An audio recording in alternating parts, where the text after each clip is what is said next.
Alors, bonsoir à toutes et à tous. Je suis ravi de vous retrouver pour déjà une 270e rencontre Vlil. Et ce soir, on a la chance d'avoir Éloi Audouin-Rousseau pour son roman Au-delà des linceuls aux éditions Phébus. C'est son troisième roman et son deuxième aux éditions Phébus. Alors, votre père est historien, Éloi. Votre père est historien et frère de Frédéric Vargas, ce qui n'est pas rien. Votre grand-père était écrivain surréaliste proche de André Breton. Comment décide-t-on déjà de devenir écrivain à son tour dans cet univers familial où la littérature est extrêmement présente, alors que vous étiez peut-être destiné à une carrière plus politique? Vous avez fait des études en sciences politiques et vous avez travaillé à l'ONU. Est-ce que finalement c'était une prédestination d'être écrivain? C'est une très bonne question, Anthony. Bonsoir à tous, par la même occasion. Eh bien, en effet, oui, je viens d'une famille d'écrivains, d'écrivants, et souvent on me pose cette question, est-ce que tu n'es pas écrasé un peu par cet héritage? Et pas du tout, j'ai dû passer entre les mailles du filet. Je le vois comme quelque chose de très positif. Je n'ai pas connu mon grand-père qui du coup est mort avant ma naissance, mais je l'ai connu à travers toute la bibliothèque qu'il nous a laissée. Et je peux vous dire que la bibliothèque d'un surréaliste, ce n'est pas rien. Ça va un peu dans tous les sens. D'ailleurs, mes références littéraires partent un petit peu dans tous les sens. Et voilà, je l'ai connu aussi à travers ces tableaux, comme vous pouvez en voir un derrière moi, avec donc toujours une espèce d'onirisme. Je pense qu'on pourra reparler un peu d'onirisme plus tard. Et donc cet homme avait finalement trois branches dans la création, l'histoire, l'écriture, l'art, le dessin. Et il a finalement un peu légué ce goût à ses trois enfants. Donc mon père en effet avec l'histoire, ma tante avec les romans noirs, mon autre tante avec la peinture. Et j'ai été finalement directement ou indirectement initié par ces gens-là. Et il a fallu que je trouve ma voix avec un E, ma voix avec un X, hein, dans les deux sens du terme. Et cette voix-là, c'est l'imaginaire. Donc en fait, heureusement, le monde de la création, plus particulièrement le monde de l'écriture et le monde du roman est vaste. Il possède beaucoup de chemins. Et donc, un héritage familial d'écrivain n'est pas quelque chose qui ferme la voie, bien au contraire. Et en effet, il y a une forme d'évidence qui s'est imposée à moi. Quand j'étais plus jeune, bachelier, je faisais des études littéraires, j'ai fait un bac littéraire. J'ai eu un émerveillement aussi, et ce n'est pas que ma famille, c'est aussi les professeurs. C'est ma professeure de lettres en première, qui était une dame agrégée de lettres classiques, qui m'a un peu ouvert les yeux et qui m'a initié elle aussi à la littérature. Mais à ce moment-là, pour moi, l'écriture, c'était quelque chose que je mettais sur un piédestal, quelque chose qui était inatteignable. Et donc voilà, j'ai en effet commencé une vie une carrière politique, pas politique, mais voilà, une carrière dans les grandes institutions internationales. Mais finalement, il y avait quelque chose qui me manquait, et donc je suis revenu en France auprès de ma langue avec ce pacte avec moi-même qui était de me mettre à l'écriture. Et c'est comme ça que cette aventure a commencé. Que vous aviez écrit avec Christian Page. Vous avez prêté votre plume à un sans-abri pour ce premier roman-là, qui est donc Belleville au cœur, qui est édité chez Statkin et compagnie, qui est maintenant devenu Istia, qu'on connaît particulièrement parce qu'on les a déjà reçus à de nombreuses reprises. Et j'étais passé à côté de ce roman-là. J'aimerais que vous nous parliez de cette expérience qui a dû être extrêmement riche, notamment littéraire, mais aussi en émotion, bien sûr, où vous avez côtoyé ce sans-abri dans son quotidien avec toutes les difficultés qu'elles peuvent rencontrer. Comment c'est passé? Est-ce que c'était un roman d'ailleurs? Est-ce que c'était un récit? Est-ce que c'était quelque chose de croisé? Racontez-nous cette expérience. Eh bien, justement, quand j'ai quitté mon poste, j'avais donc une vie merveilleuse à Rome, où j'aurais pu rester, mais voilà, comme je vous le disais, il me manquait quelque chose, et j'ai préféré tourner la page sur cette vie à la FAO, et revenir en France pour écrire. Mais bon, entre le projet et la réalisation du projet, il y a quand même un pas à franchir. Et donc, en fait, j'étais à Paris, et j'étais un petit peu moi-même impressionné par le saut dans l'inconnu que je venais de faire. Et en fait, à ce moment-là, très peu de temps après mon retour à Paris, donc Henri Beauvais de l'ancienne maison Slatkin et compagnie, que vous connaissez apparemment, m'appelle, puisque avant, je faisais des traductions de l'anglais au français pour lui, et il m'appelle, il me dit, écoute, j'ai quelque chose, à mon avis, c'est pas un projet qui va aboutir, mais est-ce que tu es disponible pendant les parages? Voilà, ils avaient un contact avec ce sans-abri qui, à l'époque, avait on va dire, une tribune médiatique, et Christian Page. Et donc, il m'a demandé si j'étais prêt à passer tout un hiver avec lui, avec ses amis. Et donc, j'ai sauté sur l'occasion sans vraiment savoir dans quoi je m'embarquais. Et donc, je suis allé là-bas. Et comme je vous le disais, je viens des sciences politiques, des sciences sociales. Donc, au début, j'avais une méthode, on va dire, journalistique ou en tout cas sociologique. Et donc, voilà, je rentrais, je passais mes journées avec eux, je rentrais le soir et je recopiais tous mes entretiens. Et petit à petit, donc en effet, c'était une expérience qui a été bouleversante d'un point de vue humain, d'un point de vue voilà, existentiel, et puis bouleversant aussi d'un point de vue de l'écriture, puisque c'est aussi ce travail qui m'a fait entrer en écriture et dans l'écriture de la fiction. Et en effet, ça répond à votre question, ça peut paraître étrange, mais en fait, la fiction s'est imposée petit à petit au fur et à mesure de l'enquête que j'ai passée auprès de ces personnes, tout simplement parce que eux-mêmes ont tendance à cacher leur tristesse ou leur fêlure avec un masque de joie, un masque avec un personnage, et ils ont du coup une forme de lyrisme, ils ont une forme de, voilà, ils veulent rire tout le temps, ils ont le sens du bon mot, et en fait ce sont des personnages très romanesques, et je sais qu'ils ne le prendraient pas mal, au contraire, s'ils m'entendaient. Et donc, en fait, la fiction s'est imposée petit à petit. Et donc, voilà, j'ai mélangé témoignage, fiction. Christian Page m'a donné la matière. Et donc, j'ai écrit ce livre. Et c'était ma première expérience d'écriture. Et ça m'a beaucoup, beaucoup, beaucoup apporté. Et puis, depuis, peut-être qu'on en reparlera, dans mes romans, le marginal, par sa liberté, par sa force, par son refus voilà, par son individualité, s'impose toujours dans mon écriture. Et donc, la figure du marginal qui arrive à se délester de tout réapparaît très souvent dans mes livres.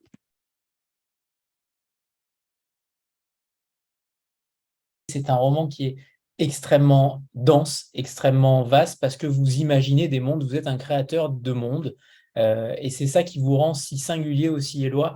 Le roman débute par une déclaration constituante, ce qui pourrait rebuter n'importe quel lecteur de roman.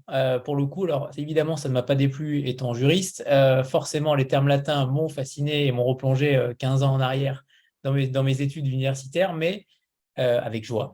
Mais comment vous avez décidé déjà de démarrer ce roman par une déclaration constituante qui est très difficile à mettre en place parce que les termes latins existent, la plupart des termes existent réellement dans notre code juridique, mais vous avez mixé tout ça avec ce nouveau régime totalitaire, même si on peut peut-être jouer sur les mots, sur le totalitarisme, on verra peut-être par la suite, mais la sphère, le monde que vous créez ici est plutôt sombre, c'est le moins qu'on puisse dire. Et en même temps, il y a des choses qui sont plutôt bien vues de manière contemporaine et de manière passéiste. Mais j'aimerais que vous nous racontiez cet univers que vous aviez créé. Quelle est la genèse de ce roman?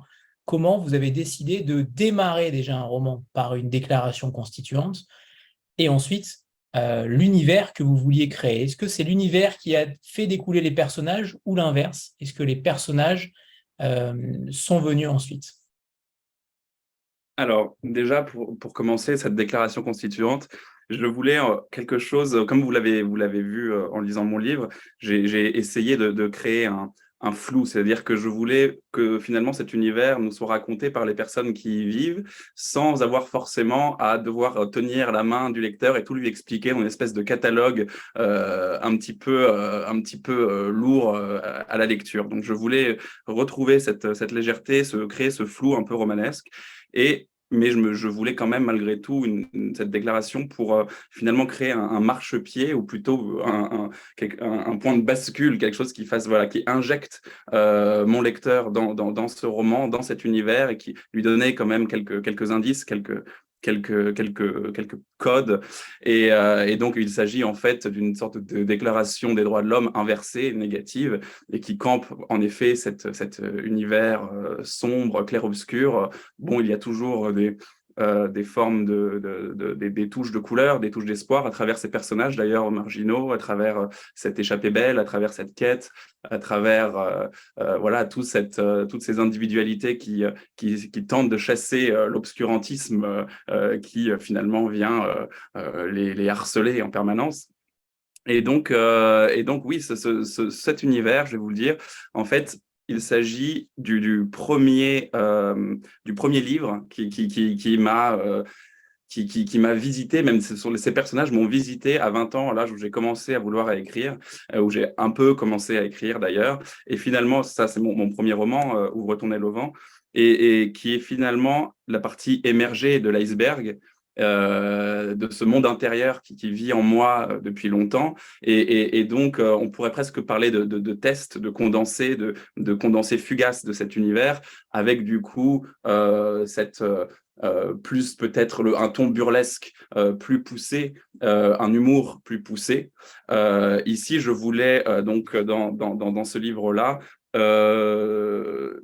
garder évidemment cette fantaisie et garder ce burlesque, mais le traiter d'un point de vue plus romanesque, donc moins dans l'univers du conte. Et donc, voilà, mais le burlesque, c'est de traiter avec légèreté des choses graves. Et donc, en effet, c'est un univers qui est sombre, mais en même temps qui est hypnotique, qui est onirique. Et donc, j'essaye toujours d'osciller entre le rêve, le mauvais rêve, le cauchemar, et essayer voilà, de créer quelque chose autour de ça avec, donc, par exemple, hein, évidemment, on n'écrit jamais seul, et donc mes sources nombreuses d'inspiration, je me permets d'invoquer quelques noms au long de cette rencontre. Kafka, évidemment, hein, Le mauvais rêve, Hypnotique, la beauté, la poésie inquiétante de Buzzati, Dino Buzzati.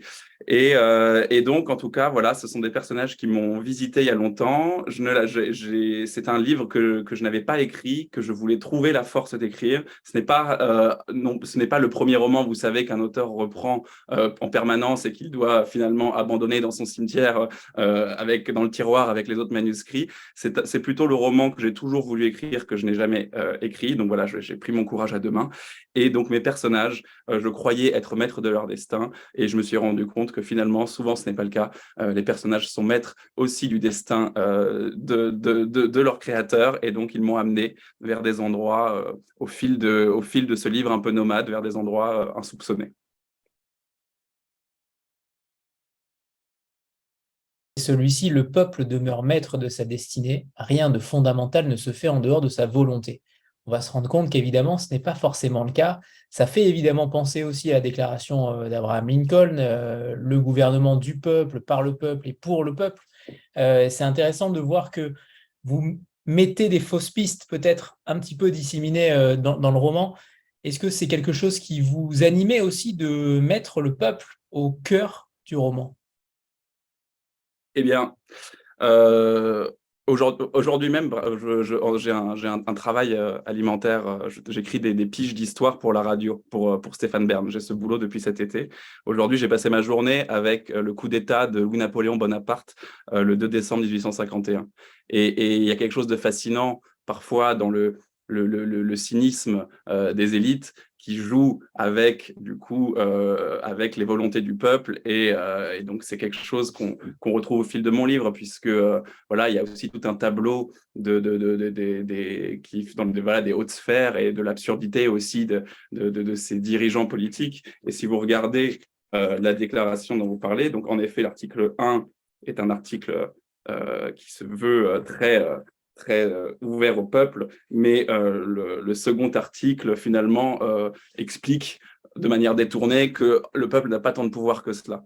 Et donc, oui, c'est une manière ironique de parler de cela et de parler parfois de l'abus de pouvoir et de la manipulation de certaines élites. Et donc, c'est aussi un livre là-dessus, puisque dans ce livre, donc, il y a une histoire d'amitié entre deux individus, de jeunes hommes qui ne sont pas issus du même milieu. L'un est plutôt un enfant du régime, pupille, plutôt pauvre, et l'autre est un enfant issu plutôt de la haute société.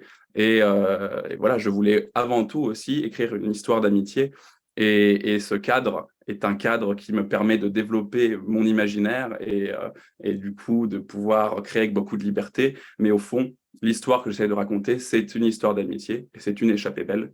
Et entre deux individus qui ne sont pas forcément issus du même monde, mais qui sont liés par l'amitié. Et j'aime ces amitiés comme ça. J'aime l'idée que l'amitié est un peu comme l'amour, c'est quelque chose d'aveugle. Et donc voilà, c'est un livre d'amitié que je voulais écrire.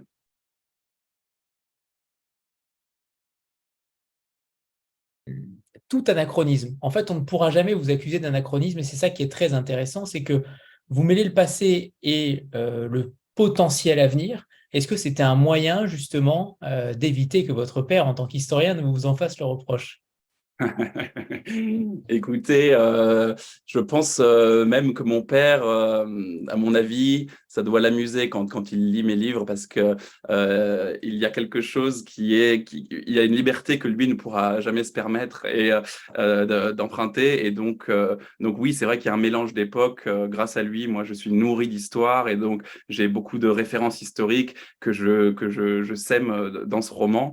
Et donc oui, il y a un flou temporel qui est un peu étrange, un peu déroutant. Et ça, c'est quelque chose que j'ai depuis le début, depuis longtemps dans ma tête, depuis le début de l'écriture de ce livre, même avant. C'est voilà l'idée d'un futur vague, mais qui nous rappelle un peu notre passé. Dans mon premier roman, on était plus il y avait une référence au charivari, au carnaval médiéval. Ici, on a une référence comme vous le voyez, au 19e siècle, avec cette petite montgolfière qui rappelle un peu les voyages extraordinaires de Jules Verne. Et donc, il y a une ambiance un peu fin de siècle, au début 20e, 1900, mais aussi des références à l'Antiquité par moment, ou des références à des croyances un peu archaïques qui peuvent nous rappeler le Moyen-Âge. Et donc, en fait, toutes ces références historiques, elles permettent, tout ce flou temporel, il permet pour moi de parler de notre présent. Donc, ça peut paraître paradoxal, mais le flou temporel permet de capter nos angoisses contemporaines et d'en parler peut-être mieux que n'importe quel essai philosophique ou autre. La fiction peut cela, c'est-à-dire la fiction peut faire en sorte que l'on s'arrache au réel pour mieux y revenir. Et donc, finalement, les angoisses contemporaines dont je parle et que j'ai voulu capter ici, c'est le repli nationaliste, l'expansion impérialiste, l'obscurantisme, l'intolérance. Lors de mon premier roman, j'avais été rattrapé par la pandémie mondiale. Ici, j'ai été rattrapé par le retour de la guerre en Europe. Et donc, c'était ma manière à moi de parler de cela, mais d'une manière extrêmement détournée. Et voilà, je pense que la fiction peut cela.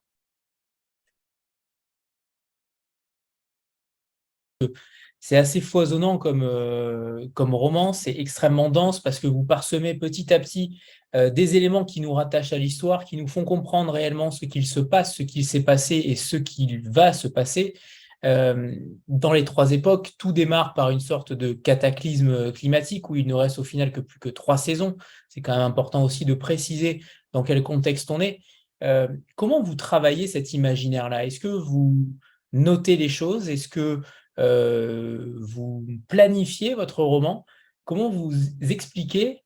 Alors, j'aimerais savoir déjà la technique d'écriture, mais surtout comment l'imaginaire se crée en vous à une époque justement où on dit que les jeunes ont moins de rêves, qu'ils sont évidemment continuellement pétris de mauvaises informations et d'informations très sombres au quotidien. Ils manquent de rêves, manquent d'imaginaire. Comment vous travaillez cette matière de l'imaginaire?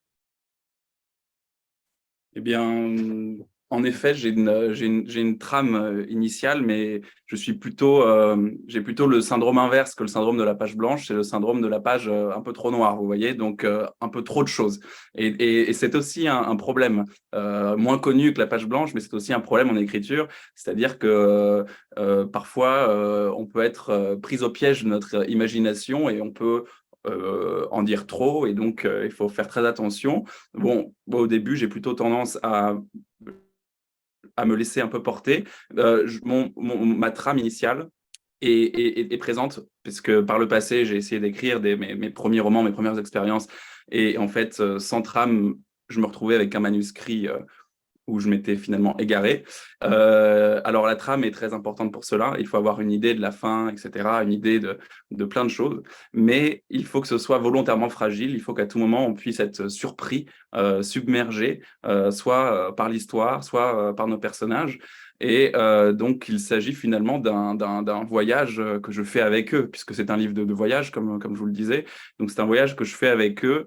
Et donc, c'est un livre nomade et c'est aussi un manuscrit nomade. Donc, je le construis au fur et à mesure. Mais au début, j'avais quand même un univers beaucoup plus fourni, beaucoup plus détaillé. Mais comme je vous le disais au début, je n'avais pas très envie de faire ce genre de livre, d'un univers où on explique un peu trop au lecteur. J'aime l'idée de faire un pas vers le lecteur et que le lecteur fasse un pas dans le livre et que lui-même puisse travailler son imaginaire, puisse interpréter comme il l'entend tout ce qui est là en sous-couche. Et donc, évidemment, il y a beaucoup de choses que j'ai dû supprimer, beaucoup de choses que j'ai floutées volontairement. Et je pense que c'est une bonne chose parce que sinon, mon imaginaire serait peut-être un peu trop foisonnant. Et en tout cas, peut-être pour vous répondre tout simplement, je pense que c'est quelque chose qui me vient de l'enfance et que je n'ai pas, que j'ai gardé finalement. Et en effet, vous le dites, les jeunes générations aujourd'hui, moi je suis pour un. Voilà, peut-être que les conteurs aujourd'hui n'ont pas la part belle, mais je veux croire aux conteurs.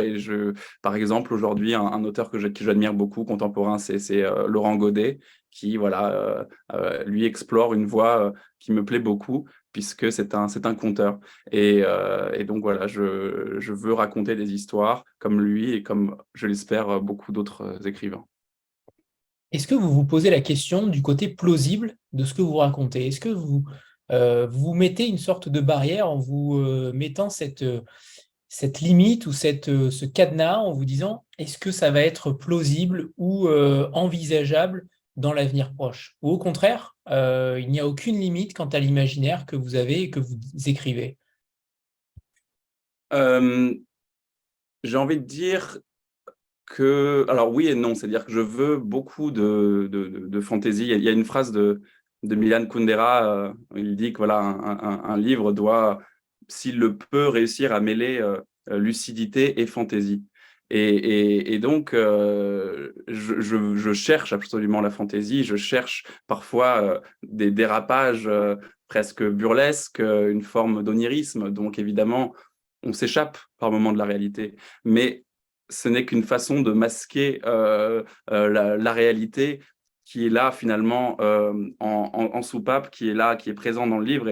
Et comme je vous le disais, ce futur n'est qu'une manière finalement de parler aussi de notre présent et donc de tous les travers de notre société qui apparaissent là, mais que j'essaye de déguiser, de ne pas nommer directement pour que chacun puisse finalement y trouver son compte et que chacun puisse voilà, analyser comme il l'entend ce que je sème. Mais voilà, j'essaye pour moi de ne surtout pas donner des messages ou essayer voilà, de montrer telle ou telle chose, de mettre la lumière telle ou telle chose. Justement, j'ai tendance à essayer d'éteindre un petit peu la lumière, créer cet univers un peu en clair-obscur et puis laisser le lecteur voir un petit peu où je le mène, mais où lui-même ira. Voilà. L'ont déjà lu, clairement, vous ne tendez pas la main au lecteur, il fait son chemin tout seul.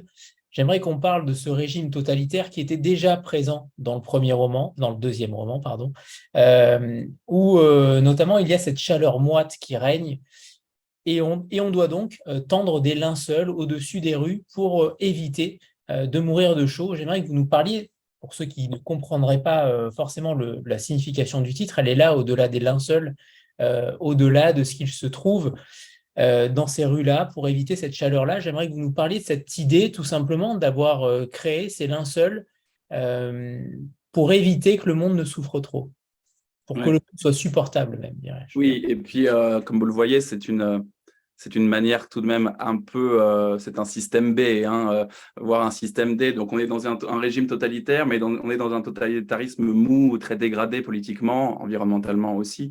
Et donc c'est en ça finalement que ce n'est pas du tout un livre de science-fiction, hein, puisque même l'éclairage du livre est plutôt un éclairage de lampe à huile et de bec de gaz. Donc toute la seule solution que ce régime a trouvé, ce régime déliquescent a trouvé, c'est de tendre des grands draps par-dessus les rues.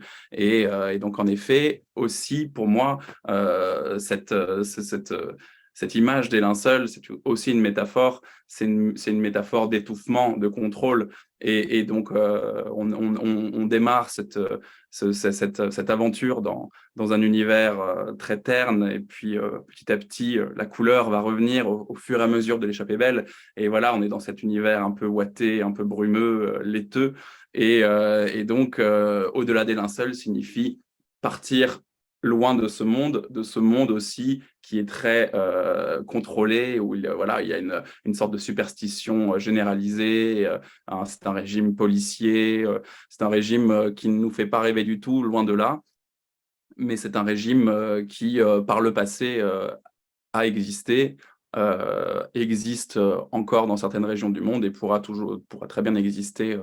Donc voilà, il y a cette idée-là et la chaleur. Et ben écoutez, c'est une ambiance un petit peu voilà d'étouffement aussi. C'est essayer de créer une forme de paranoïa. On ressent une forme de paranoïa un peu générale, quelque chose qui est étouffant et j'essaye de garder un peu cette angoisse un peu tout au long du roman, avec évidemment des moments de respiration, des moments de méditation, des moments de méditation presque poétique, puisque évidemment au fil de ce voyage de découverte de personnes, de paysages, ces deux jeunes hommes vont finalement vivre une aventure. Donc voilà, il s'agit d'une échappée belle, comme je le disais. Elle commence à prendre du galon. Il n'y a aucune technologie dans ce roman. Il n'y a aucune nouvelle technologie. Elle a totalement disparu de ce monde-là. C'est un choix évidemment très fort, puisque clairement, on ne s'attend pas à une dystopie, et on pourra peut-être parler de ce terme dystopie qui n'est pas forcément adapté au roman. En tout cas, il est peut-être plus mesuré à prendre, mais on ne s'attend pas à encore voyager à cheval, on ne s'attend pas à avoir de l'eau coupée, ça si en réalité, ça on s'y attend clairement. Mais on ne s'attend pas à avoir aussi peu de technologie dans un monde futur. Ce choix-là, il est quand même très fort. J'aimerais que vous nous parliez de cette envie de couper tout pont avec la nouvelle technologie et potentiellement même avec l'industrie. Oui, exactement. Bah, peut-être pour pouvoir justement m'en échapper, j'aime de plus en plus l'idée qu'un livre et que l'écriture d'un livre, par définition, propose une échappée aussi du monde dans lequel nous vivons. Comme je vous le disais, la fiction, c'est s'arracher au réel pour mieux y revenir, même pour mieux le confronter. Et donc, finalement, peut-être que l'imaginaire aussi, c'est ça pour moi, c'est une manière vraiment de m'évader de mon présent. Et donc, ça m'est venu comme ça, petit à petit. C'était pas une évidence au début de gommer la technologie. Je l'avais déjà fait un peu plus dans mon premier roman. Et là, depuis le jour où j'ai fait ce choix de vraiment la gommer, de revenir vraiment à un éclairage passéiste, et ben, j'ai senti un sentiment de grande liberté. Et finalement, c'était une évidence. Et en effet, donc, ce sont des fiacres, des chevaux. Ça permet voilà, qui permettent aux hommes de se déplacer. Ça permet de créer un décalage, de surprendre. En fait, j'ai envie d'étonner. Et j'ai envie d'étonner, j'ai envie d'émerveiller, j'ai envie de désarçonner.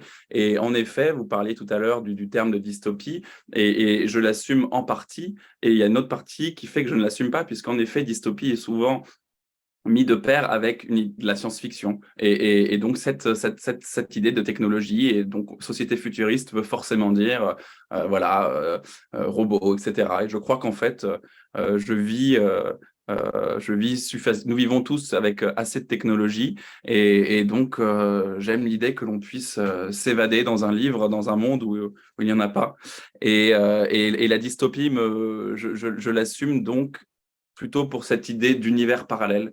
Et c'est aussi une des définitions de la dystopie, un univers parallèle. Et ça, pour le coup, on est en plein dedans.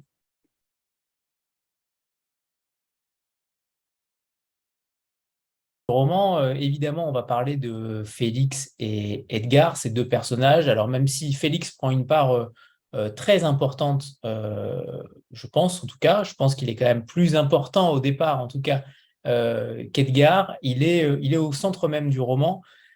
Tout se déclenche à partir du moment où cet homme va arriver chez lui et on sent aussi cette méfiance d'une simple intrusion chez un individu, ou en tout cas, c'est même pas une intrusion, c'est un simple toc à la porte. Euh, Ouais.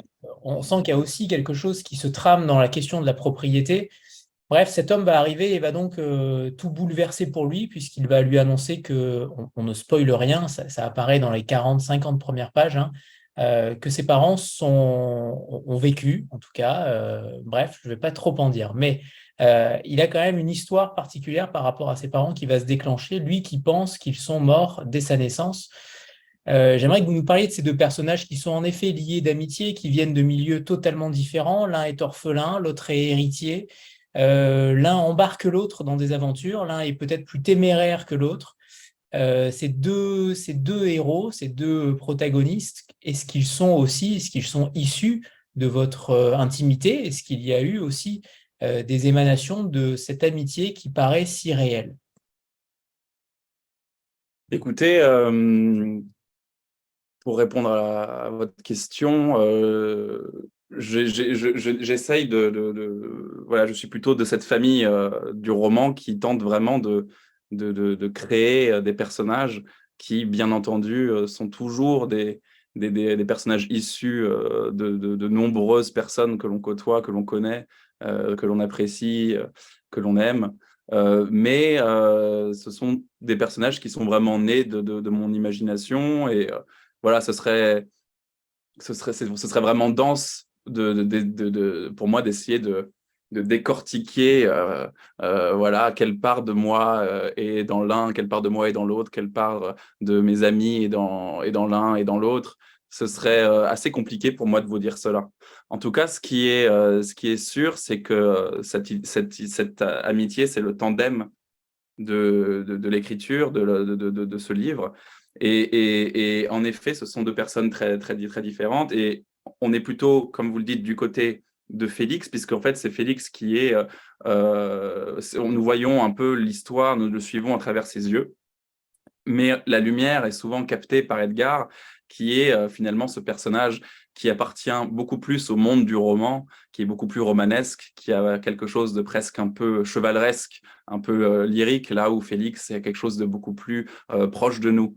Je me suis amusé récemment à regarder quelque chose autour de ces très vieux genres de littérature que sont le roman de chevalerie et le roman picaresque. Et en fait, je me rends compte qu'il y a une confrontation avec ces deux personnages, entre ces deux genres.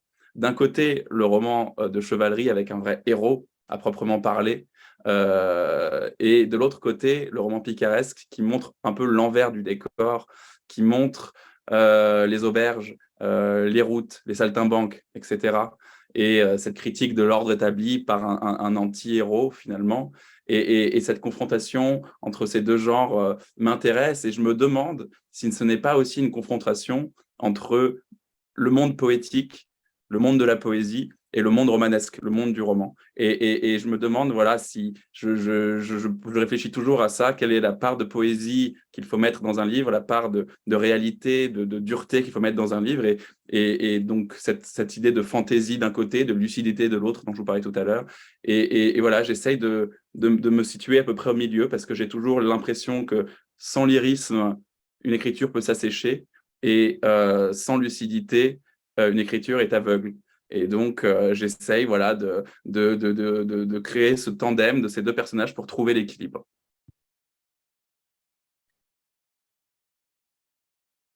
De faire un catalogue, mais c'est parce qu'il y a tellement de choses dans votre roman, Éloi, pardonnez-moi, mais est-ce que vous considérez que c'est un roman féministe? pourquoi dis-je cela? C'est tout simplement parce que les rôles de pouvoir sont tout simplement des femmes. Les hommes de pouvoir sont des femmes, l'impératrice, l'accusatrice et tant d'autres. C'est quand même très important d'en parler parce que c'est plutôt singulier, c'est plutôt rare et inédit de voir déjà des femmes au pouvoir dans un roman, mais encore plus lorsqu'elles ont le mauvais rôle. Et ça, c'est quand même plutôt très intéressant. J'aimerais que vous nous parliez de cette volonté totalement ubuesque et géniale. Non. C'est une idée géniale que vous avez eue là aussi.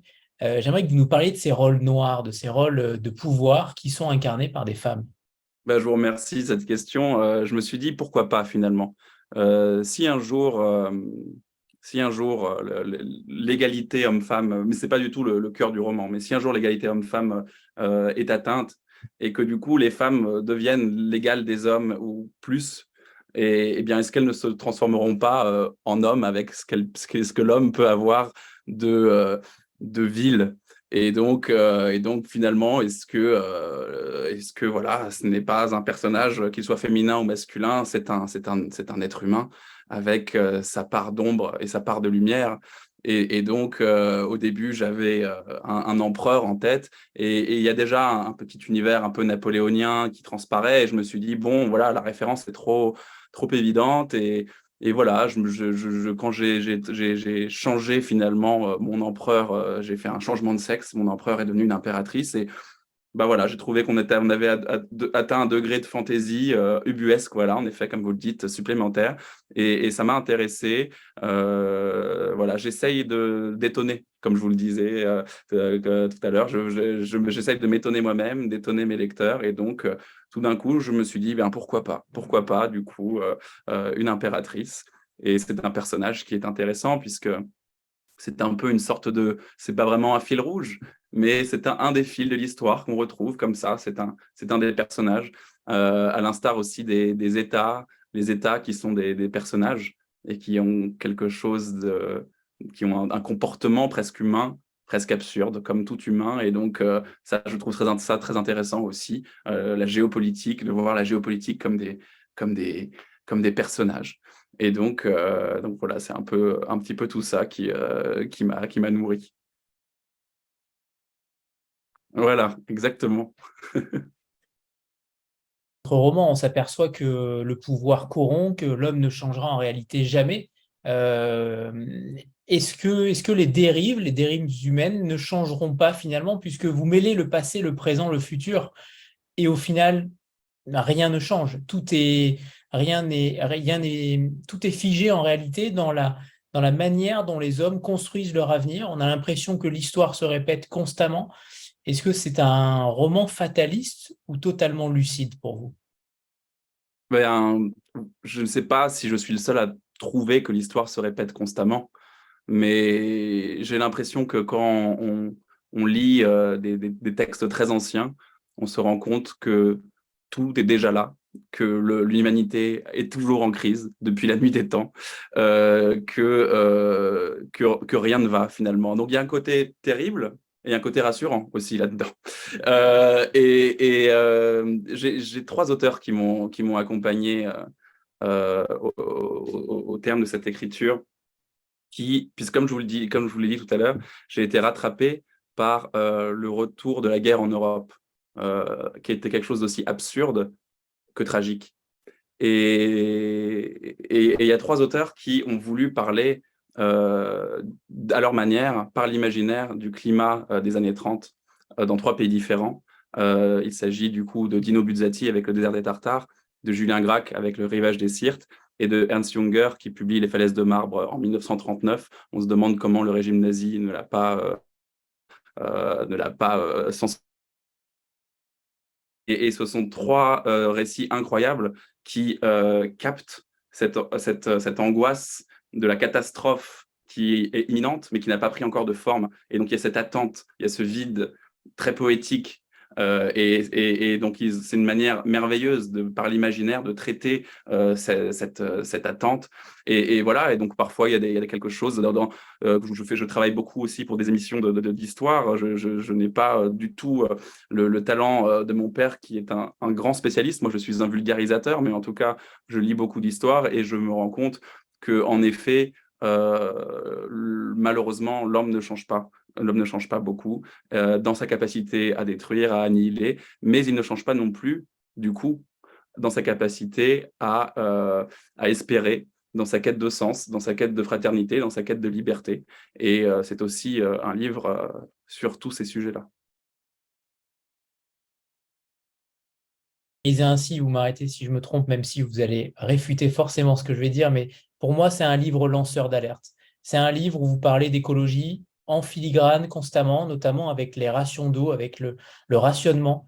L'eau, quand on lit ce passage où je crois que c'est Félix, oui, c'est Félix, qui doit qui doit se laver avec quatre rations d'eau, et à un moment donné, il y a un clic qui est terrible, puisque ça veut dire que c'est la fin du robinet, le robinet est coupé, et il s'arrête une ration avant pour éviter d'avoir ce clic qui tombe.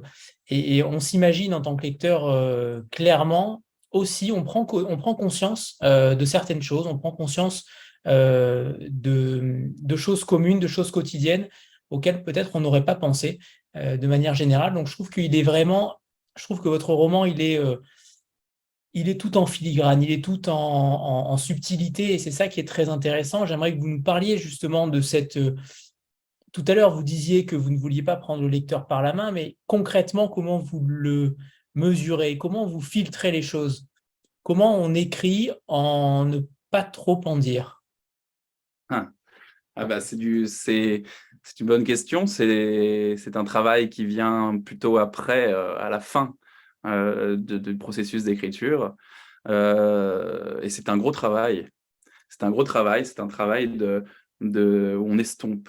Moi, je m'amusais puisque, comme vous le savez, on ne va pas trop en dire, mais il y a quand même une vague direction qui part vers la péninsule italienne à un moment donné. Donc, je m'amusais à dire que c'était un sfumato, c'est-à-dire cette méthode de la Renaissance avec laquelle les peintres venaient flouter un petit peu les contours. Et en fait, je vous en parlais tout à l'heure, mais j'avais devant moi, lorsque j'écrivais, j'avais deux tableaux punaisés qui m'accompagnaient avec moi parfois lors de l'écriture de ce manuscrit nomade aussi. Et l'un d'eux, c'est un tableau que j'allais souvent voir à Rome, qui est un tableau de Caravage. Et donc, il y a toujours ce noir et cette lumière au centre, qui est pour moi fragile, mais qui est la lumière de l'espoir. Et donc voilà, en fait, ce flou-là, ça demande du travail, c'est-à-dire toujours, c'est ce qui est le plus dur dans l'écriture finalement, c'est de ne pas trop en dire, de se dire, on a compris, quoi. Le lecteur a compris. Je pourrais lui expliquer un peu plus, mais je fais confiance à l'intelligence de mon lecteur et je ne veux pas l'alourdir. Il faut savoir, l'écriture, c'est aussi savoir ne pas trop en dire. Et ça, c'est un dosage qui est difficile à trouver. Et aujourd'hui encore, je cherche la bonne formule. Alors qui n'ont pas tous disparu, mais certains ont disparu, notamment les grenouilles. La grenouille aura une importance capitale.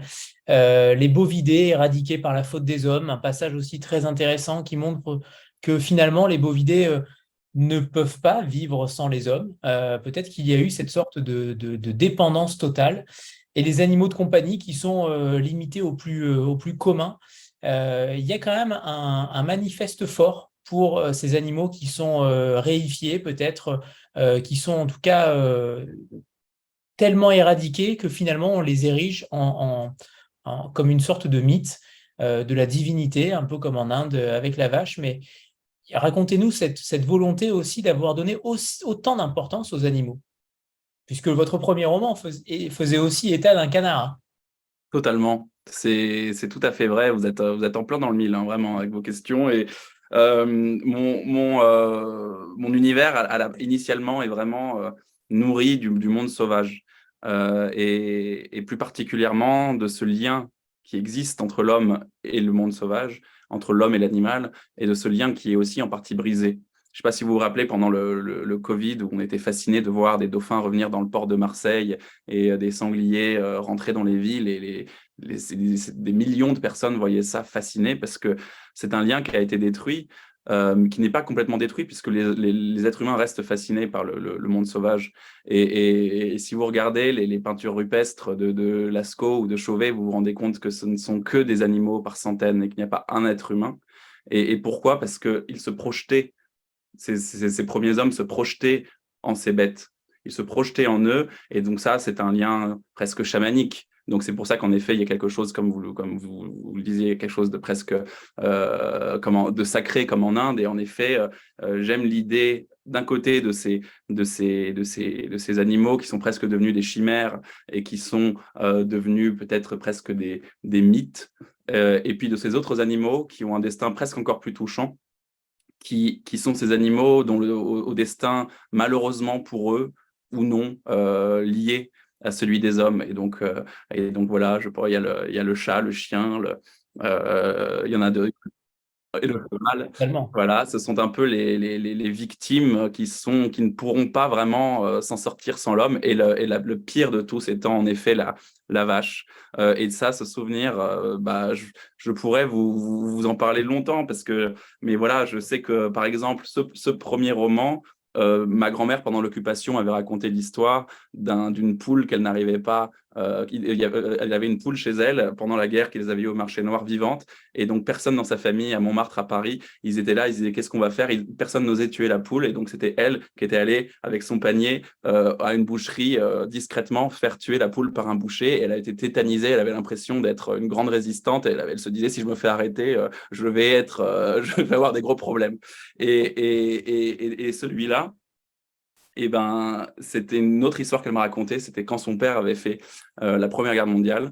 Il avait vu des vaches qui étaient dans des champs. Et en fait, à cause des combats, les paysans ne pouvaient pas s'occuper des vaches. Et donc, les vaches étaient à l'abandon. Et elles hurlaient, elles pleuraient quasiment parce que leur pie était prêt à éclater tellement il y avait du lait et que personne n'avait fait la traite depuis des jours.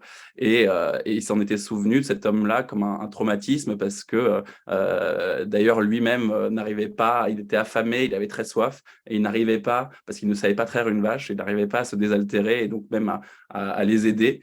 Et donc, du coup, il a forcé ma grand-mère, enfant, à savoir traire des vaches pendant toute son enfance. Quand il partait en Normandie, les petits Parisiens, elle allait traire des vaches parce qu'il avait ce traumatisme de la Grande Guerre, vous voyez. Donc, il y a des traumatismes un peu bizarres.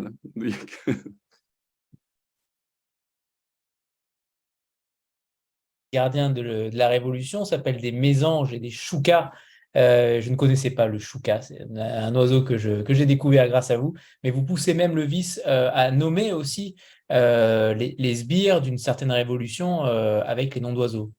Oui, oui, c'est vrai. Et ça m'a amusé parce que j'ai fait ça au début, voilà, un peu pour m'amuser, je sais pas si vous avez remarqué, mais voilà, j'essaye de toujours, dès qu'il y a un nom qui sonne un peu trop moderne, c'est pour ça que je gomme la technologie aussi. Dès qu'il y a quelque chose qui ressemble trop à notre quotidien, j'ai tendance à vouloir changer le nom pour pouvoir vraiment tenter une vraie œuvre de fiction où on s'arrache vraiment à notre réel. Donc, du coup, je trouve voilà, des surnoms. Il y a aussi une toponymie des villes où je change un peu les noms, même si on se situe à peu près, on comprend, mais ce n'est pas la même chose. Et ça, c'est pour créer quelque chose un peu plus onirique. Mais ce qui est amusant, c'est qu'en effet, ce sont les noms d'oiseaux que j'ai donnés soit donc les mésanges qui sont plus ou moins des milices et les choucas qui sont plus ou moins des hommes de police.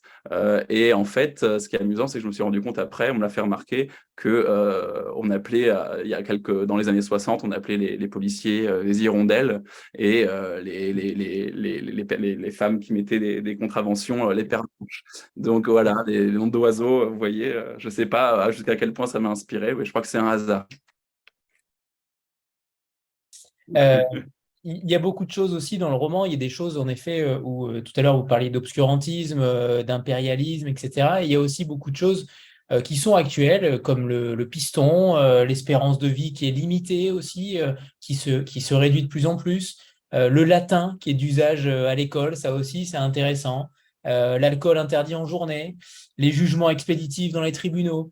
Il y a quand même beaucoup de choses qui, ici ou là, tous les 2 3 ans, refont surface, pardon, il y a une ambulance, refont surface dans l'hémicycle de certains à l'Assemblée nationale ou au Sénat, de certains députés ou sénateurs. c'est important aussi de voir que vous instillez quelques bribes de choses actuelles, mais qui sont dans un passé plutôt récent. Bref, vous mélangez le temps. La notion de temps pour vous n'est même plus viable. J'ai l'impression que vous avez éradiqué le temps de la littérature. C'est vrai. Je crois que c'est vrai et c'est intéressant. Je l'avais jamais formulé comme ça, mais je me rends compte que depuis que j'ai fait ce choix-là, j'ai quand même, voilà, j'ai goûté à une forme de liberté dans la création qui est auquel je suis un peu addict aujourd'hui et je me vois mal revenir là-dessus. Et là, voilà, je suis en train d'écrire aujourd'hui un nouveau projet qui est plus proche de nous, mais finalement, je ne peux pas m'empêcher de brouiller l'époque. Alors, il y a d'autres manières de le faire, et ce n'est pas exactement de cette manière-là, mais en effet, je prends un malin plaisir à taire l'époque, à ne pas vraiment dire où l'on est, pour peut-être montrer ce que je vous disais tout à l'heure, que le présent, que le passé, que le futur, avec tout ce qu'ils ont d'extrêmement différent, se ressemblent. Et donc voilà, je crois qu'il y a quelque chose de cet ordre-là.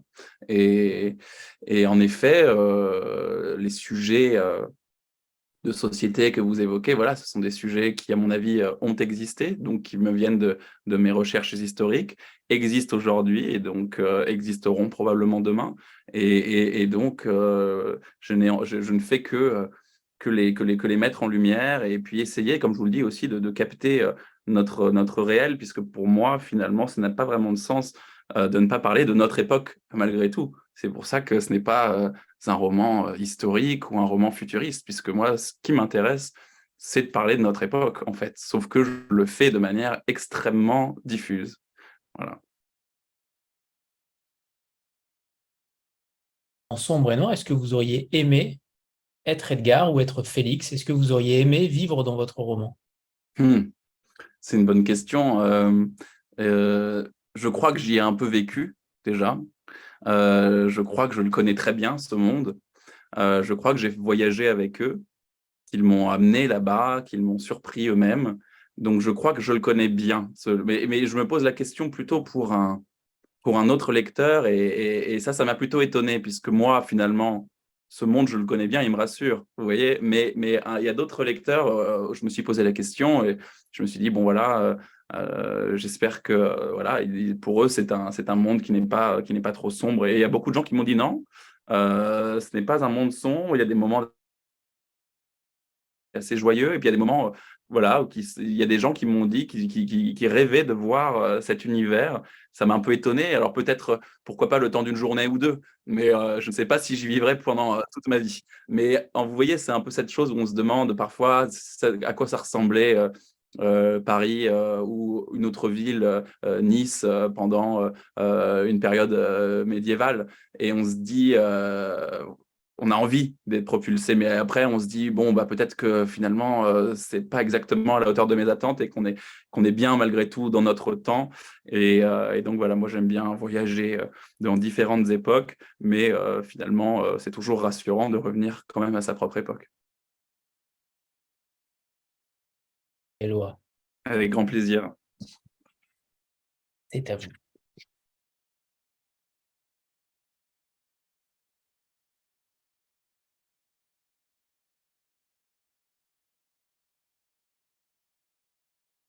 Félix retourna dans sa chambre et attrapa sur l'étagère un vieux sachet en papier.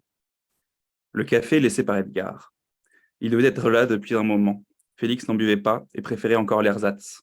Le café nouveau, cultivé au sud de l'Empire, avait un goût acide que le sucre ne parvenait pas à couvrir. À défaut de pouvoir se mettre autre chose dans le ventre, Félix moulut les grains secs et noirs comme la suie et mit à bouillir ce qui lui restait d'eau. En attendant que le breuvage s'écoule, il alla s'accouder à la fenêtre. Les cordeliers finissaient de débarrasser la rue de ces linceuls qui, tendus d'un immeuble à l'autre, filtraient à la seconde saison une partie des rayons meurtriers du soleil, abritaient les passants de l'humidité de la troisième, celle qui venait de s'achever, et du vent de la première saison qui s'annonçait déjà. Demain, de très bonne heure, on déplierait de nouveau, selon les quartiers, les grands draps de lin, de chanvre ou de coton qui ombraient les boulevards et plongeaient la ville dans une atmosphère laiteuse. Au 6e étage, Félix ne bénéficiait pas de leur précieuse protection, d'où la moiteur qui régnait dans sa chambre. Au moins pouvait-il profiter du vent. Il s'annonçait depuis quelques jours, chassant les toutes dernières pluies, et l'on commençait à entendre le bruit d'ailes régulier des moulins du quartier. Les ouvriers se déplaçaient, une corde dans chaque main. Ils ressemblaient à des forains, à des acrobates du ciel, dressant un cirque colossal en constante représentation. En les admirant, ce jour-là, tout entourés de blanc et de gris, Félix crut voir des récolteurs de sel à peine sortis de leur mine. Chacun de leurs gestes était minutieusement réglé pour éviter la chute. Le dernier linceul de la rue était sur le point d'être remonté. Tout doux, les gars, tout doux, cria l'un d'entre eux sur le toit d'en face. Ça souffle un peu, tirez à droite, à droite. Le voile glissa lentement le long du cordage, et la rue se gorgea de la lumière du soir, une lumière douceâtre, dont les rayons ocre et mauve nappaient le ciel. Un peu d'air caressa son visage. Félix contempla les toitures de la ville, scintillantes de reflets cuivrés. Voilà, il s'agit du début du roman avec donc cette atmosphère un peu hypnotique, et vous pouvez découvrir ces fameux linceuls qui apparaissent dans le titre. Groupe, comme on a l'habitude, voilà, avant de passer à la suite, ça s'affaire. Et ceux qui ont le livre, c'est parfait, il est là. C'est bon, parfait. Génial. J'aimerais qu'on parle de la couverture, Éloi, parce qu'elle est quand même fabuleuse. On en a parlé en off tout à l'heure, mais elle est fabuleuse et j'aimerais que vous nous parliez de comment elle vous est apparue, comment pour vous c'était une évidence que ce soit celle-ci, parce qu'évidemment elle est évocatrice et parfaitement adaptée au roman, mais d'où vient-elle? Est-ce que c'est une illustration d'un dessinateur, d'un illustrateur, ou au contraire une autre proposition, mais j'aimerais que vous nous parliez d'elle. Eh ben, avec plaisir, c'est important la couverture, c'est un peu la vitrine du livre, et donc j'ai quand même beaucoup de chance avec ma maison d'édition, et plus particulièrement avec mon éditrice Julia Pavlovitch, qui me laisse beaucoup de liberté. Ça, c'est quelque chose qui est génial. C'est-à-dire qu'elle ne va jamais entraver mon écriture, et elle va essayer de me faire aller plus loin. Et donc, on a une relation de travail qui est très bonne. Et puis, elle me donne quand même elle me consulte, on va dire, pour la couverture, ce qui est assez rare dans le milieu de l'édition, où les éditeurs n'aiment pas trop que l'auteur se mêle de ces choses-là. Mais pour moi, c'est très important. J'ai un goût profond pour l'image. Voilà, je suis accompagné, moi, de toute une iconographie que je transporte avec moi pour écrire mes livres. Et donc, c'est très important. Et un jour, elle m'a montré cette couverture, et j'étais très heureux, une fois de plus, de constater qu'elle captait très bien mon univers. Donc, il s'agit d'une photo, une photographie qui est prise donc par c'est par un photographe anonyme. Et en fait, l'artiste s'appelle Slelovas Senakevicius. Il vient des Pays-Baltes, et il fait en fait ce petit avatar surréaliste. Et cet avatar me plaît bien, puisqu'il est déjà présent sur la couverture de mon premier livre. Il avait un chapeau melon, là il a un chapeau de forme. Il peut représenter beaucoup de choses, cet avatar. Il peut être aussi une forme de métaphore de l'écrivain. Il peut être ici peut-être un chouka, par exemple. Il peut être aussi un voyageur. Et puis il y a en effet, comme vous le dites, l'univers du livre qui transparaît vraiment bien ici. Il y a cette atmosphère un peu ouatée, un peu brumeuse. Il y a ce fleuve, puisque c'est un roman très fluvial, hein, puisque voilà, il y a une échappée aussi par l'eau, il y a tout un récit aussi qui est au fil de l'eau. Et puis cette terre un peu en friche, un peu abandonnée, qui correspondent un peu à cet univers. Une fois qu'on sort des villes, on se retrouve un petit peu dans cette sorte de friche qui rappelle finalement une sorte de terra incognita. Voilà, ça me plaît beaucoup. Et puis voilà, je vois cette petite montgolfière. À la fois, je vois une référence au voyage extraordinaire de Jules Verne, et donc à ce petit clin d'œil 19e qui apparaît dans le livre. Et en même temps, de manière plus personnelle,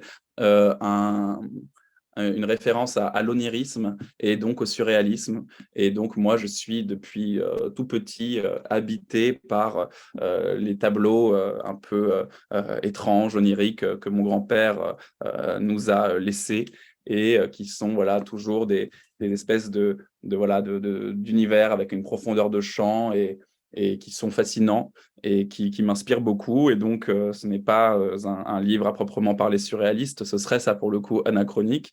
Mais évidemment, j'ai des affluents et des sources d'inspiration qui viennent de ce merveilleux univers.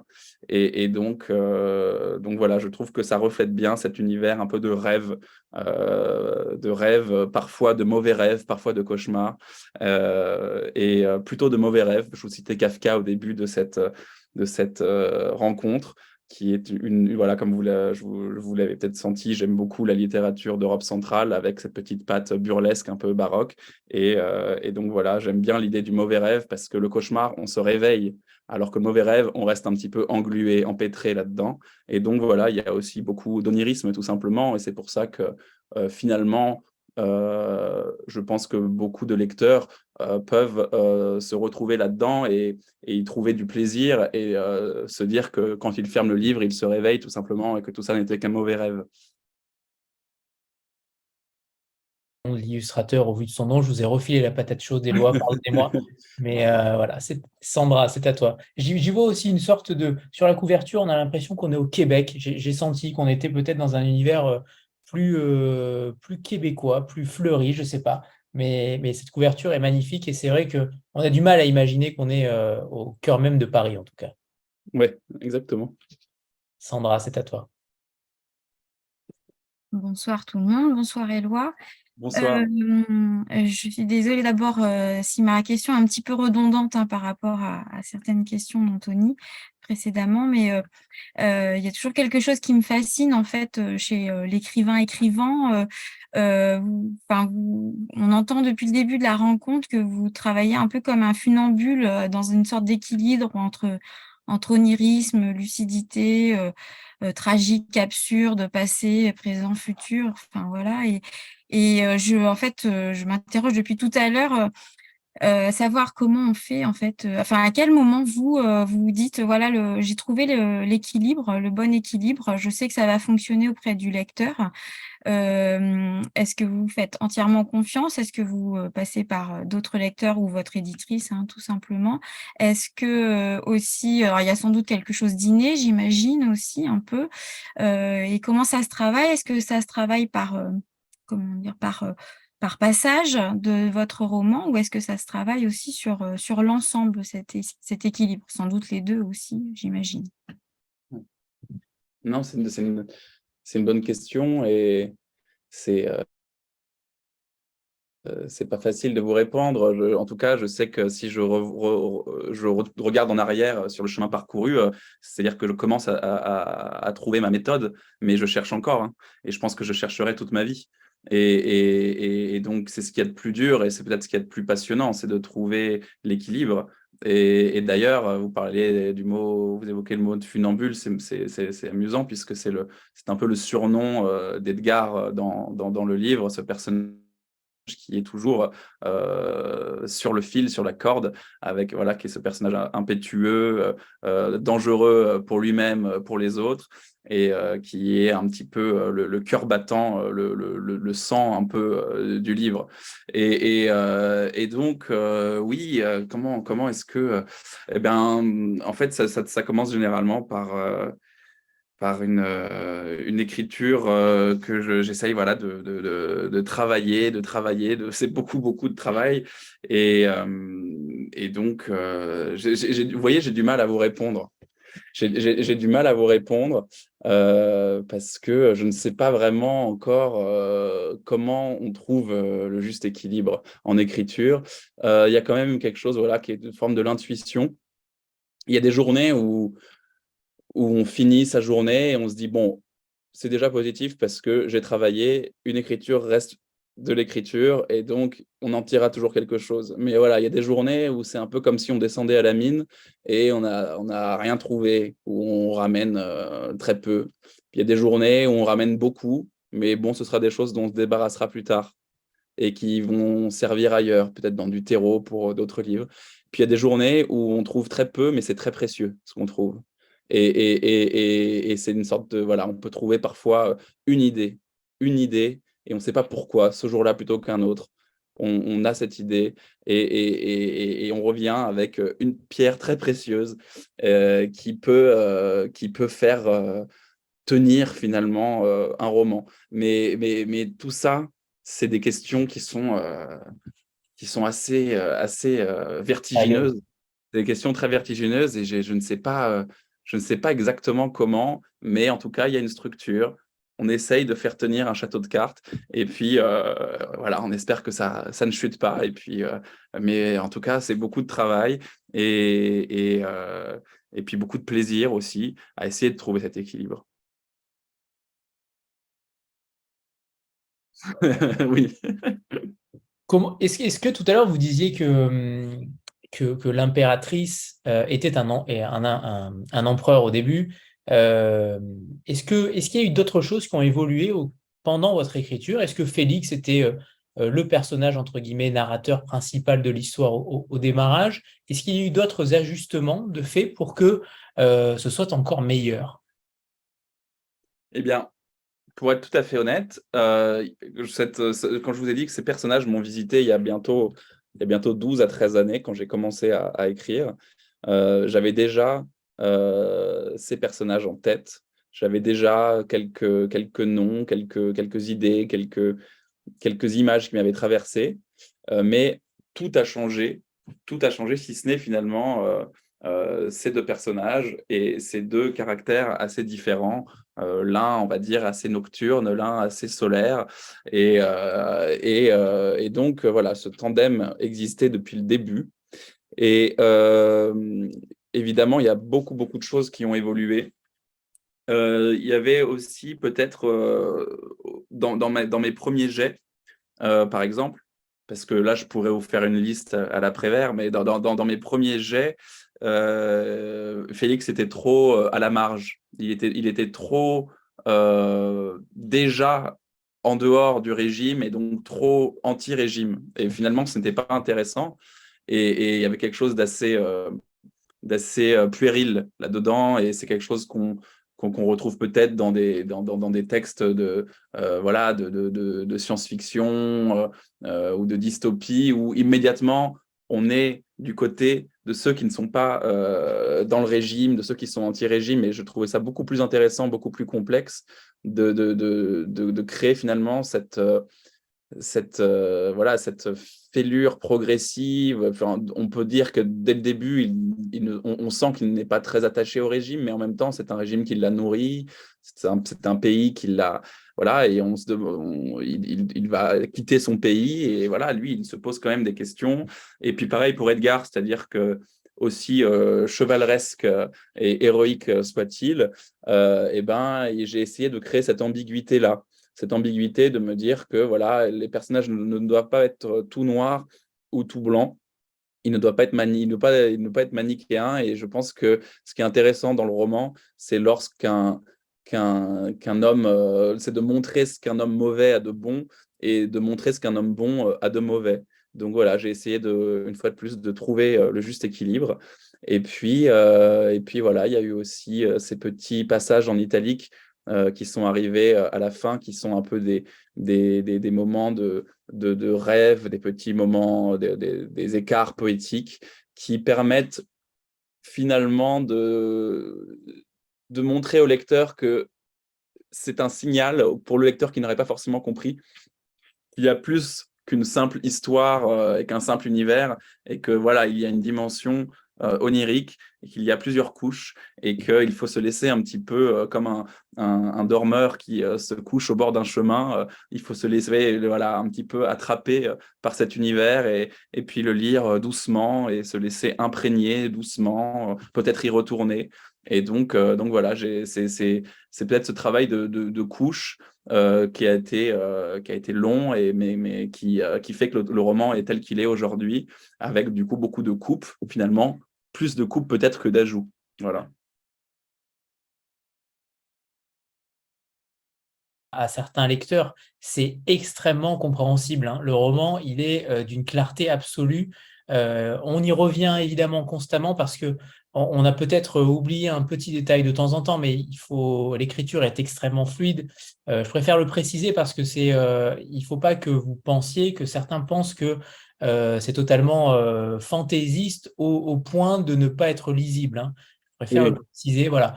Il y a, il y a- il y a une intrigue même politique qui peut paraître. Moi, j'ai fait beaucoup en sorte qu'elle soit légère et tout, mais il y a toute une géopolitique. C'est un univers qui est très, très politisé, où il y a il y a toute une société finalement, mais justement, j'ai fait en sorte que ce soit léger et qu'on ne se retrouve pas dans une société où tout est trop expliqué. Mais en effet, il y a beaucoup de réalisme aussi, beaucoup de réalisme.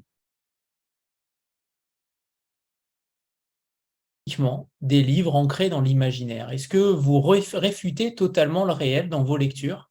Qu'est-ce que vous lisez en ce moment? Ça, c'est ma première question. Alors, la deuxième question. Et la troisième, c'est si vous deviez parler ça vous laisse le temps de réfléchir, si vous deviez parler d'un écrivain méconnu en France, qu'il s'agisse d'un écrivain ou d'un titre en particulier, quelqu'un qui serait passé aux oubliettes, est-ce que vous auriez une idée? Est-ce que quelqu'un vous vient en tête? Quelqu'un qui mériterait qu'on reparle de lui aujourd'hui? Alors, c'est une bonne question. Je vais vous parler pour commencer, la première partie de votre question qui était, excusez-moi, Est-ce que vous lisez oui, uniquement des livres non, non, non, imaginaires? je lis beaucoup, beaucoup de choses très différentes. En ce moment, par exemple, je lis, j'ai à la base une culture classique, mais je pars un petit peu dans tous les sens et j'ai tendance à plutôt lire voilà, des romans réalistes, même certains récits. Là, en ce moment, je suis en train de lire un texte de Thomas Bernhardt qui s'appelle des arbres à abattre et qui est un texte incroyable donc c'est le narrateur qui se rend à un dîner mondain de la bonne société viennoise et qui passe une soirée détestable et s'empresse d'aller courir sur le Graben de Vienne pour aller écrire la soirée qu'il a passée. C'est une soirée qui vire un peu au drame, où c'est un théâtre mondain qui est très étouffant. Et ce qui est intéressant, c'est qu'il y a cette idée que parfois on est pris au piège par la norme sociale, on est pris au piège par nos propres politesses, et il y a quelque chose de terrible là-dedans, de violent parfois, d'être dans la bienséance. Et donc voilà, c'est une histoire géniale d'un auteur qui se sent complètement coincé dans un dîner mondain et qui explose, et en fait tout le monde explose, et c'est très amusant de savoir qu'en plus ça a vraiment existé. Donc voilà, je lis un peu de tout. Mon maître absolu, c'est Milan Kundera. Et d'ailleurs, peut-être que c'est pour cela que je vais vous citer un auteur méconnu que j'ai rencontré grâce à une quête, qui était une quête de Milan Kundera. Lorsque j'ai appris que Milan Kundera vivait à Paris, dans la même ville que moi, je me suis mis à sa recherche, et mon premier roman était finalement la quête de cet écrivain. Et évidemment, le roman basculait un petit peu dans autre chose, puisque par définition, la quête d'un écrivain n'a pas vraiment de sens, et c'était davantage la quête d'une écriture. Et ce qui est intéressant, c'est qu'un écrivain peut en cacher un autre, et que je n'ai jamais trouvé Milan Kundera, et c'est peut-être mieux ainsi, mais j'ai trouvé un autre auteur qui s'appelait Claude Courteau, qui est décédé aussi au moment où je terminais ce premier roman, qui n'existera probablement jamais, qui ne sera probablement jamais publié, puisque pour le coup, il s'agit de l'un de ces manuscrits que j'ai essayé de reprendre, mais que je n'arriverai jamais, je pense, à reprendre. Et il faut accepter le fait que ce sera peut-être un terreau pour d'autres textes. Et donc cet homme, Claude Courteau, c'est grâce à lui finalement que j'ai un petit peu aussi, que j'ai pu en apprendre un peu plus sur le surréalisme, sur mon grand-père.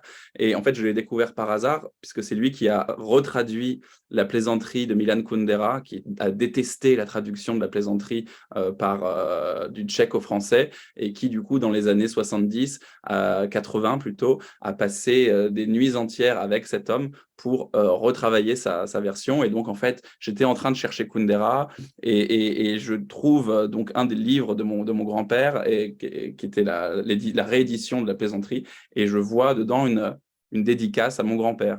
Et donc du coup, je suis allé rendre visite à cet homme qui était un homme mourant, et qui m'a donné tous ses livres, et qui sont des très beaux livres, des récits souvent, surréalistes, poétiques, mais qui sont des récits.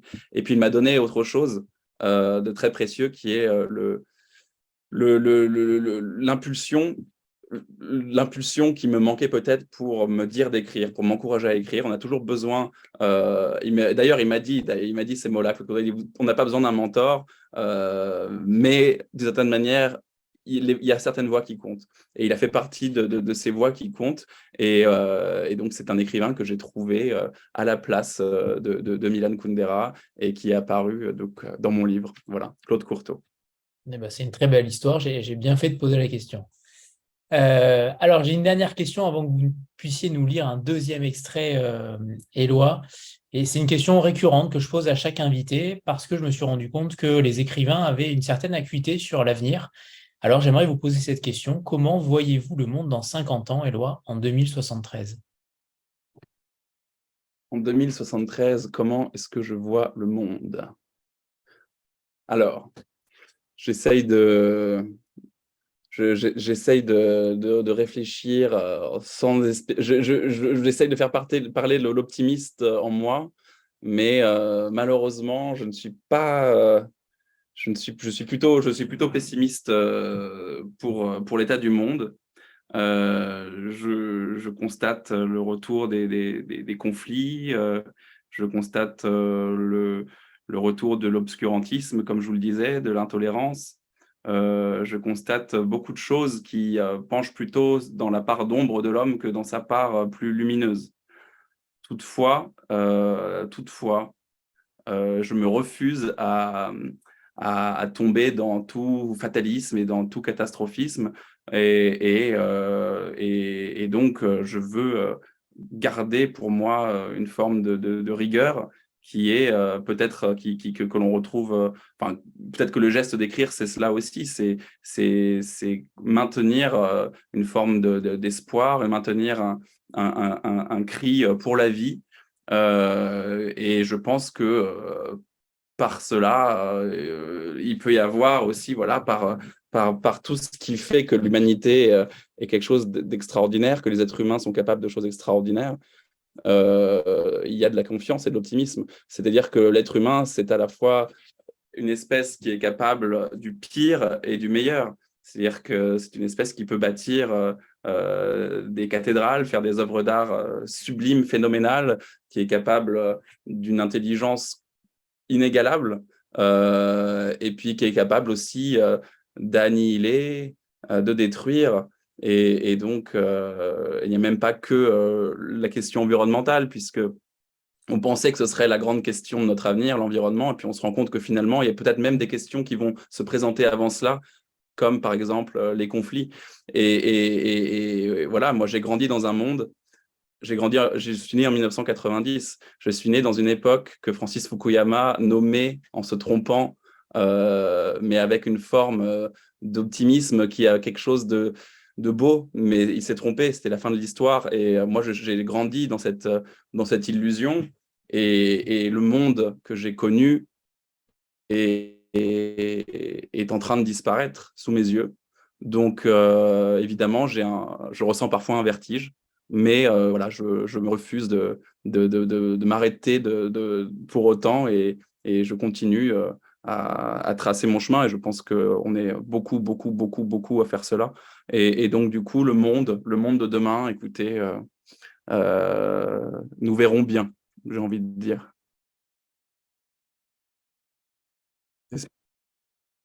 C'est à vous pour un second extrait, Éloi. Merci.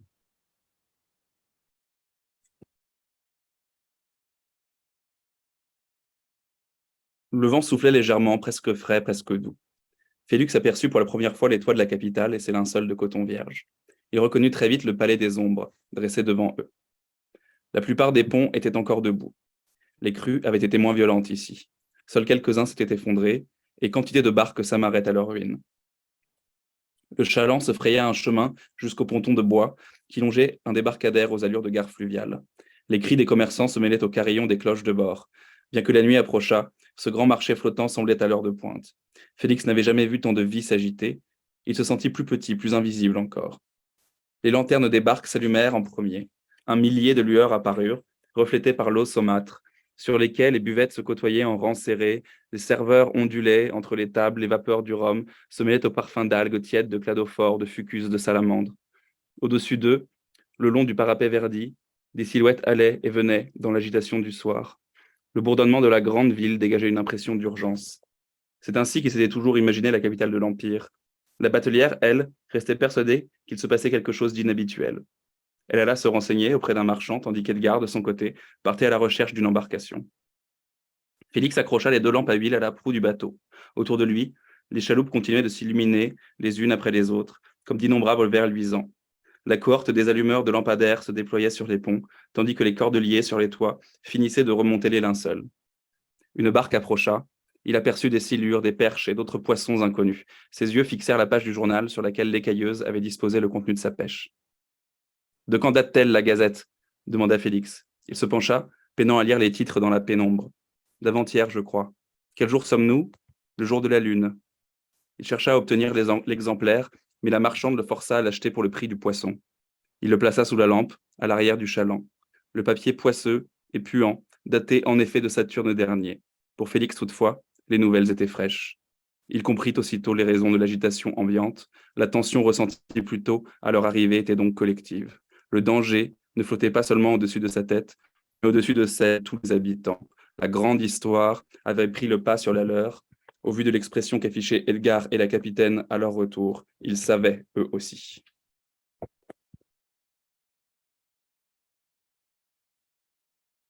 On va vous remercier infiniment, Éloi, parce que véritablement, c'est toujours exaltant de voir, après un tel roman de qualité, de savoir qu'il y a aussi un auteur qui parle aussi bien de ses livres et qui en dit beaucoup. Alors, merci infiniment, Éloi. On vous souhaite vraiment le meilleur pour Au-delà des linceuls et au-delà des linceuls, parce que véritablement, moi en tout cas, j'ai adoré votre livre, j'ai adoré ce que vous avez écrit, j'ai adoré les 2 livres que vous avez écrits, et je vais m'empresser d'aller lire le 3e, le premier en réalité, que je n'ai pas encore lu, mais vous avez quelque chose de différent de beaucoup d'auteurs, et je vous souhaite, j'espère que vous allez avoir un brillant avenir, et que vos livres seront lus un petit peu partout en France. Déjà, on va déjà préparer en France, et puis on verra dans le monde, parce qu'il y a aussi matière, on n'en a pas parlé, mais il y a quand même matière à usage cinématographique, clairement. Je ne sais pas s'il y a eu peut-être déjà des pistes. On sait que c'est tellement difficile d'adapter un livre au cinéma, mais est-ce qu'il y a eu des pistes par rapport à cela? Parce que n'importe quel réalisateur a déjà des images en vous lisant, et ce serait merveilleux d'avoir cette petite cerise sur le gâteau, j'imagine. Eh ben, on m'a dit pour mon premier roman qu'il y avait un potentiel, en effet. Et puis, plus étonnamment, mon premier livre, Belleville au cœur, sur les sans-abri de Belleville, a été sélectionné pour une sélection de présentation des producteurs au Festival de Cannes il y a 2 ans, avec un fort potentiel apparemment cinématographique. Ce n'est pas allé plus loin. Donc voilà, espérons et soyons optimistes. Le meilleur, Éloi. Bah, je vous remercie beaucoup, beaucoup pour cet échange. J'ai passé un super moment avec vous, et merci à vous tous d'être présents, et vraiment merci Anthony pour ce que vous faites. C'était vraiment très agréable comme échange. Merci, Éloi. Merci. Au revoir à tous, bonne soirée à tout le monde. Et à bientôt, Éloi, à Nice, hein, je vous attends. Merci, au revoir. Au revoir. Au revoir tout le monde.